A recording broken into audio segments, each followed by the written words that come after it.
ഇസ്രയേലിലെ ഇടയന്മാർ ആടുകളുടെ തലയിൽ എണ്ണ പുരട്ടുമായിരുന്നു.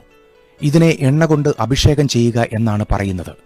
ഈ അഭിഷേകത്തിന് പ്രധാനമായും 3 കാരണങ്ങളുണ്ട്. ഒന്നാമതായി, പ്രാണികളിൽ നിന്നും ആടുകളെ സംരക്ഷിക്കുവാനാണ്. പ്രധാനമായും തലയിലും പ്രത്യേകിച്ച് മൂക്കിന്റെ അറ്റത്തും പ്രാണികൾ വന്നിരിക്കും. അവ അവിടെ വന്ന് മുട്ടയിട്ടാൽ മുട്ടയും ചെറുപ്രാണികളും മൂക്കിനുള്ളിലേക്ക് സഞ്ചരിച്ച് വ്യാപിക്കുന്നു. ആ മുട്ടകൾ മൂക്കിലൂടെ പ്രവേശിച്ച് തലയ്ക്കുള്ളിൽ കയറി അവിടെ വിരിയുന്നു. അപ്രകാരം തലയ്ക്കുള്ളിൽ വസിക്കുന്ന പുഴുക്കളായി ഇവ തീരുകയും ആടുകൾക്ക് വളരെയധികം അസ്വസ്ഥതയും ചൊറിച്ചിലുമൊക്കെ അനുഭവിപ്പിക്കുന്നു. തലയ്ക്കുള്ളിലെ ഈ അസ്വസ്ഥത മറികടക്കുവാൻ ആടുകൾ തങ്ങളുടെ തല മരത്തിലോ പാറയിലോ ഒക്കെ കൊണ്ടുപോയി ഇടിക്കുകയും അതുമൂലം പല അപകടങ്ങൾ സംഭവിക്കുകയും ചെയ്യുന്നു. അത് തടയുവാൻ പ്രാണികൾക്ക് ഇരിക്കുവാൻ സാധിക്കാത്ത മണമുള്ള എണ്ണയാൽ ആടുകൾ അഭിഷേകം ചെയ്യപ്പെടുന്നു.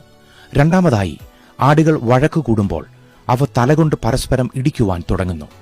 എന്നാൽ എണ്ണയുള്ള ആടുകൾ അധികം ആഘാതത്തോടെ ഇടിക്കുവാൻ സാധ്യമാകാതെ പിൻവാങ്ങുന്നു. തലയിൽ എണ്ണയുള്ള ആടുകൾ പരസ്പരം ഇടിച്ചാലും ഇടിയിൽ തല തെന്നിമാറുന്നതിനാൽ അവ കലഹങ്ങളിൽ പരിക്കേൽക്കാതെ പിന്മാറുന്നു. മൂന്നാമതായി, ആടുകൾ പുൽപ്പുറങ്ങളിൽ കിടന്നാലും അവിടെയെല്ലാം മുള്ളുകളും മുറിവുകളും ഉണ്ടാകും.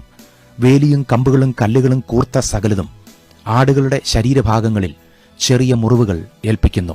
ഈ മുറിവുകൾ പഴുത്തുപോകാതെ അതിനെ ഉണക്കുവാൻ തക്ക ഔഷധഗുണം ഈ എണ്ണയ്ക്കുണ്ട്. ഒരു നല്ല ഇടയൻ തന്റെ ആടുകളുടെ തലയിലും മൂക്കിലും ദേഹത്തുമൊക്കെ ഒരു ദിവസം പലതവണ എണ്ണ കൊണ്ട് അഭിഷേകം ചെയ്യുന്നു. ഇസ്രയേലിലെ 2ാമത്തെ രാജാവായ ദാവീദ് സങ്കീർത്തനം എഴുതിയപ്പോൾ താൻ ദൈവീക കരുതലിനെ ഇപ്രകാരം വർണ്ണിച്ചു: നീ എന്റെ തലയെ എണ്ണ കൊണ്ട് അഭിഷേകം ചെയ്യുന്നു. രാജാവാകുന്നതിന് മുന്നമേ ഒരു ഇടയനായിരുന്ന ദാവീദിന് ഈ രഹസ്യം നല്ലതായി അറിയാം. താൻ ആശ്രയം വെച്ചിരിക്കുന്ന ദൈവം ഒരു ഇടയനെ പോലെ തന്നെയും അഭിഷേകം ചെയ്തുകൊണ്ടിരിക്കുന്നു. നമ്മുടെ തലയിൽ അശുദ്ധമായതും നമ്മെ അസഹ്യപ്പെടുത്തുന്നതുമായ ഒന്നും കയറി വസിക്കാതിരിക്കുവാൻ ദൈവം തന്റെ ആത്മാവിനാൽ നമ്മെ അഭിഷേകം ചെയ്യുന്നു. നമ്മുടെ സമാധാനം കെടുത്തുന്ന ഒന്നും നമ്മുടെ ഹൃദയത്തിലും തലയിലും പ്രവേശിക്കരുത്. നമ്മുടെ ജീവിതത്തിൽ തർക്കങ്ങളും വാഗ്വാദങ്ങളും കലഹങ്ങളും വാഴാതിരിക്കുവാൻ ദൈവിക അഭിഷേകം നമുക്ക് കൃപ നൽകുന്നു.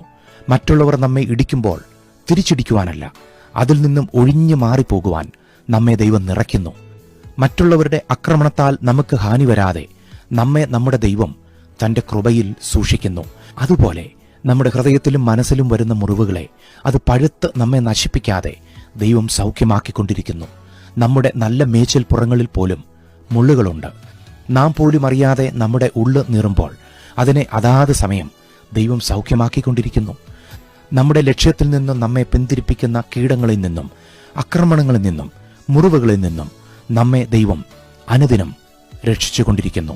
നാം ശ്രദ്ധ കൊടുക്കേണ്ട കാര്യം ഇതാണ്: നമ്മെ സ്നേഹിച്ച് കരുതുന്ന ദൈവിക സന്നിധിയിൽ നാം ഒരാടിനെ പോലെ നമ്മെ തന്നെ സമർപ്പിക്കുന്നുവോ? നാം നമ്മുടെ രീതിയിൽ നമുക്കിഷ്ടമുള്ളതുപോലെയാണോ വളരുന്നത്? നമ്മുടെ തലയിൽ ആർക്കും കയറിയിരിക്കാം, ആരുമായി വഴക്കിടുന്നു, ഏതു വാക്കിനാലും പെട്ടെന്ന് മുറിപ്പെട്ടുകൊണ്ടിരിക്കുന്ന ഒരു ജീവിതമാണോ നമ്മുടേത്? നമ്മുടെ ഈ കൊച്ചു ജീവിതം പൂർണ്ണമായും ദൈവഹിതത്തിനായി കൈമാറാം. കൂരിരുൾ താഴ്വരയിൽ കൂടെ നടന്നാലും ഞാൻ ഒരു അനർത്ഥവും ഭയപ്പെടുകയില്ല. നീ എന്നോട് കൂടെ ഇരിക്കുന്നുവല്ലോ. നിന്റെ വടിയും കോലും എന്നെ ആശ്വസിപ്പിക്കുന്നു.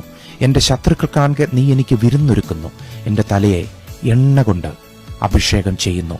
എന്റെ പാനപാത്രവും നിറഞ്ഞു കവിയുന്നു. നന്മയും കരുണയും എന്റെ ആയുഷ്കാലമൊക്കെയും എന്നെ പിന്തുടരും. ഞാൻ യഹോവയുടെ ആലയത്തിൽ ദീർഘകാലം വസിക്കും.